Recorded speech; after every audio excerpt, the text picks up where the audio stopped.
Het heeft, ook dat mag wel gezegd worden, lang geduurd. Dit is een akkoord met urgentie. Maar met een gemeenschappelijke ambitie. Het regeerakkoord verbindt conservatief en progressief. Nederland moet in heeg tempo dwarsen worden. Er komt een kilometerheffing voor vrachtauto's en nieuwe huizen krijgen geen gasaansluiting meer. Nederland moet een koprenner worden als het gaat om dwarsemers. Het bedrijf E-Kwadraat is expert op het merk van dwarseme energie. Ze binnen wies met de ambities van het nieuwe regeer. Ja, we kunnen heel goed mee leven. We hier ook een beetje verwachten dat het deze kant op gaat zo. Maar het is natuurlijk prachtig dat het dan ook zo uitgevoerd wordt. Dus we zijn op dit moment een van de slechtste jongetjes van de klas. Dus laten we eerst maar eens een keer naar de middenmoot gaan. En daarna, de koprenner is mooi om ambitie te hebben. Maar we weten ook al, dat is in de sport ik wel eens zei, dat we te veel ambitie hebben, daarin is ik voor de voeten. Dus laten we nou eerst maar een keer voor de middenmoot gaan.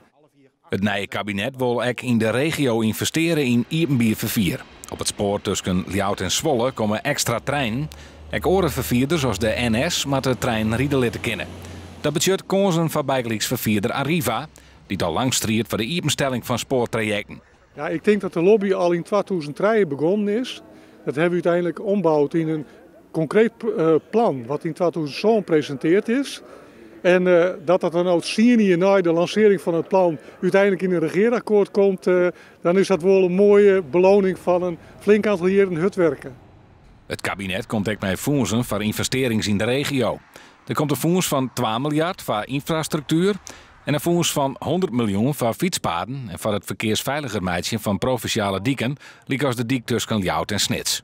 Verder wil het kabinet dat de postbode op het platteland bloot. PostNL zei eerder dat postbezorging in het boetegebied net meer uit kan, maar kabinet Rutte 3 vindt dat deze basisvoorziening bestaan blijven moet.